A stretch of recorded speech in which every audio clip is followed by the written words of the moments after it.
Black magic এবং জাদুর ব্যবহার সারা পৃথিবীতে এত বেশি হয়, আমরা অনেকে এ সম্পর্কে ধারণাও রাখি না। আমি আমার ব্যক্তিগত অভিজ্ঞতার কথা বলতে পারি। আমাদের দেশে ঘরে ঘরে মানুষ ব্ল্যাক ম্যাজিকের শিকার, ঘরে ঘরে। এবং এটা এত পরিমাণ আছে, ভেতরে ভেতরে আমরা অনেকে জানি না।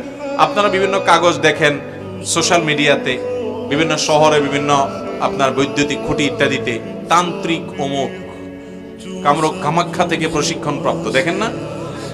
হ্যাঁ, স্বামী স্ত্রীর মিল মহব্বত তৈরি, এটা সেটা, দুঃখ দূর, হান তান, এগুলো বেশিরভাগ ব্ল্যাক ম্যাজিশিয়ানদের কাজ।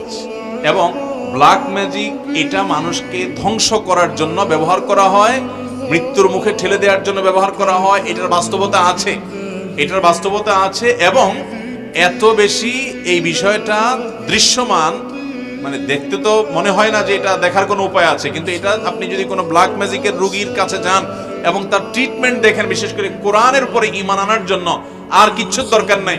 একজন ব্ল্যাক ম্যাজিকের রোগী, তাকে যদি কোরআন পড়ে ফু দেওয়ার পর ট্রিটমেন্ট হওয়ার দৃশ্য আপনি দেখেন, আপনার ঈমানের মিটার তরতর করে বাড়তে থাকবে। আমি আমার জীবনে বহু ঘটনা দেখেছি, একটি দুটি নয়। এবং আমার পরিচিত বন্ধু বান্ধব অনেককে নাম বললে আপনারাও চিনবেন, জাতীয় পর্যায়ে পরিচিত, নাম বললাম না, যারা জেনারেল শিক্ষিত ভাই, তাদের অনেকে আমাকে বলেছেন, ভাই মানে অলৌকিকতা তো অনেক রকমই হতে পারে, কিন্তু এরকম অলৌকিকতা দেখি নাই। এই কোরআনের মাধ্যমে আল্লাহ তাআলা ব্ল্যাক ম্যাজিক থেকে এইভাবে মানুষকে র্যাপিডলি, খুব দ্রুততার সাথে মানুষকে ট্রিটমেন্ট করান।